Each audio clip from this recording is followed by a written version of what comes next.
Do I really need a boutonniere? The answer and etiquette on boutonnieres today on Ask the Florist. Hi, I'm Sarah with Rose and Laurel, and welcome to Ask the Florist, where we answer all of the flower questions you actually need to know. Today we're talking about boutonnieres. Do you need one? Do you not? And what's the etiquette around the chest flower? So boutonniere is French for buttonhole, and what that means is it's the flower that originally went in the buttonhole of a suit lapel. So this is going to be our key indicator of whether or not you need a boutonniere. Technically, the boutonniere does not need to be limited to your wedding day. You could wear one whenever you feel like being a little bit jaunty. But generally speaking, a boutonniere is worn on a wedding day, especially if your jacket has the buttonhole over that lapel that sits over your heart.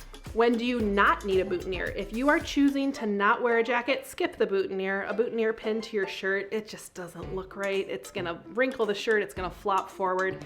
Not a good look. So if you're gonna skip the jacket, go ahead and skip the boutonniere. And please, don't put it on a suspender. No, don't do it. Don't do it. Don't do it.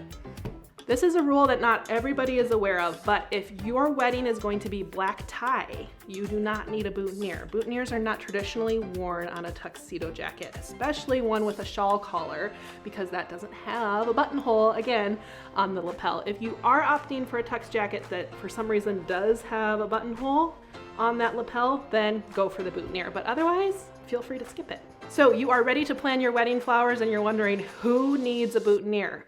Well, the general accepted tradition is the person getting married and their wedding party would wear a boutonniere if you are wearing a suit jacket. Beyond that, members of your immediate family and any VIP members of the wedding, think ring bearers, readers, officiants, anyone who is participating in your wedding day that you want to honor and show other guests that they are a part of your day. You can honor them by placing a boutonniere on their suit lapel.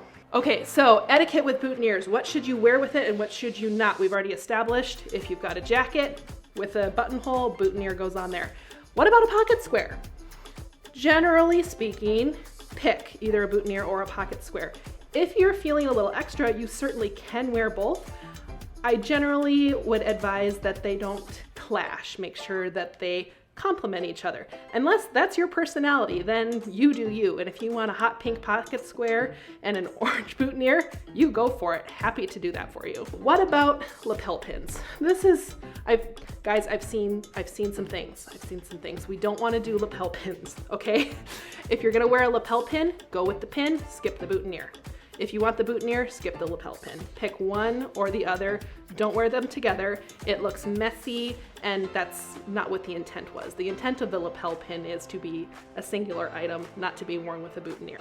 Finally, tie, bow tie, no tie, you do you. Doesn't matter. As long as that buttonhole's there, you can put a boutonniere on your lapel. When should you not wear a boutonniere? If you're not wearing a suit jacket, again, don't wear it. If you are in military uniform of any kind, do not wear a boutonniere. Not acceptable. Those of you in the military already know this, but if you're planning a wedding and you're planning on someone wearing their uniform, they will not be wearing a boutonniere. And finally, you should not wear a boutonniere if your jacket does not have a buttonhole. I mean, you could, but just don't. Thanks so much for watching. Be sure to like and subscribe. Today we talked about who needs a boutonniere and what the etiquette is around wearing the boutonniere. Be sure to drop any questions and comments below, and we'll see you next time on Ask the Florist.